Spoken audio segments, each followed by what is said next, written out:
जय भारत के लोग, जय भारतीय संविधान। 26 जनवरी 1950 को जब भारत का संविधान लागू हुआ, उस समय भारत के लोगों ने भारत का प्रशासन अपने नियंत्रण में लेकर अपने प्रतिनिधियों एवं अपने सेवकों के माध्यम से भारत का प्रशासन चलाने का निर्णय लिया। बिहार का भी प्रशासन उसी पद्धति द्वारा चलाया जाता है, लेकिन विडंबना है कि भारत का संविधान पूरी तरह से लागू नहीं हुआ। अब आप कहेंगे कि भारत का संविधान तो पूरी तरह से लागू है, हर जगह हर कोई भारत का संविधान मानता है, तो मैं पूछना चाहूंगा कि बिहार के लोग किसी भी सरकारी कार्यालय में जाते हैं और कोई आवेदन देते हैं तो उनका काम आसानी से हो जाता है। मैं पूछना चाहूंगा कि यदि उन्हें कोई काम करवाना पड़ता है तो उन्हें क्या रिश्वत नहीं देनी पड़ती? कोई दुर्घटना होती है, कोई डकैती होती है, चोरी होती है, रेप होते हैं, विक्टिम जो प्रभावी व्यक्ति होता है वह केस दर्ज कराने के लिए जाता है, तो क्या उसका केस आसानी से दर्ज कर लिया जाता है? क्या पैसे लेकर जो विक्टिम व्यक्ति होता है, जो प्रभावी व्यक्ति होता है, उसी के खिलाफ केस नहीं बनाया जाता? क्या उसी को परेशान नहीं किया जाता? क्या उसको केस लेने के लिए वापस नहीं किया जाता? भारत का हर व्यक्ति टैक्स देता है, तो भारत के संविधान में अनेकों सुविधाएं उनको देने का प्रावधान किया गया है।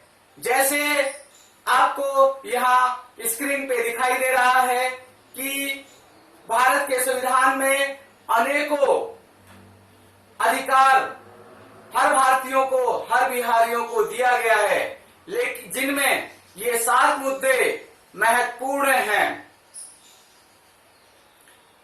आज हम बिहार चुनाव 2020 की बात करेंगे। बिहार में अपार संभावनाएं हैं। बिहार में विश्व में सबसे यंग, सबसे युवा मानव संसाधन है, जिसका उपयोग यदि सही से इस्तेमाल कर लिया गया तो बिहार भारत का ही नहीं पूरे विश्व का एक अग्रणीय प्रदेश बनकर उभरेगा। बिहार की भूमि काफी उपजाऊ है, क्योंकि यहाँ हर साल बाढ़ आती है। बाढ़ शब्द का प्रयोग इस वजह से किया जाता है क्योंकि जो पानी आता है उसका सही रूप में प्रबंधन करने में आज तक की केंद्र सरकारें और राज्य सरकारें असफल रही हैं।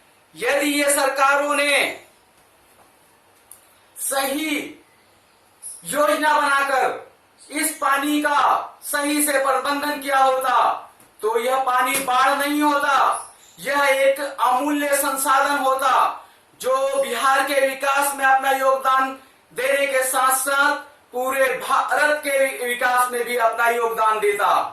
तो यह बाढ़ जो एक समस्या है, यह एक संभावना बन सकती थी। भारत की भूमि, बिहार की भूमि सबसे उपजाऊ भूमियों में से मानी जाती हैं। तो बिहार में इतनी संभावनाएं होते हुए भी यहाँ पर रोजगार की स्थिति इतनी खराब क्यों है? बिहारवासी रोजगार के लिए अपने प्रदेशों से बाहर क्यों जाते हैं?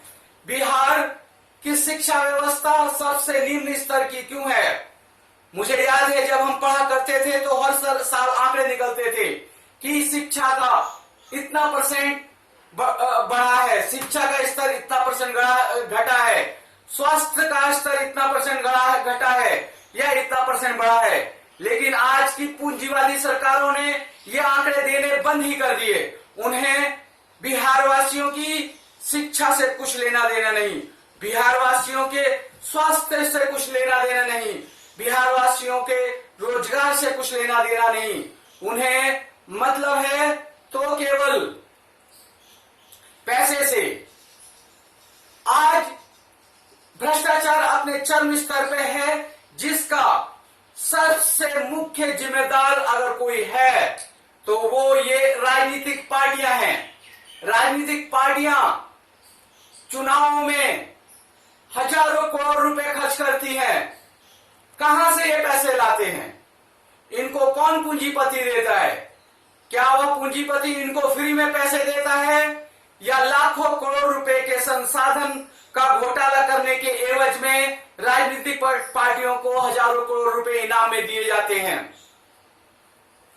तो भ्रष्टाचार की जड़ राजनीतिक पार्टियां ही हैं, और भ्रष्टाचार को खत्म केवल भारत के लोग ही कर सकते हैं। भारत के लोगों को भ्रष्टाचार को एक बहुत बड़ी समस्या समझनी पड़ेगी, एक देशद्रोह मानना पड़ेगा, एक बहुत बड़ा जुर्म मानना पड़ेगा।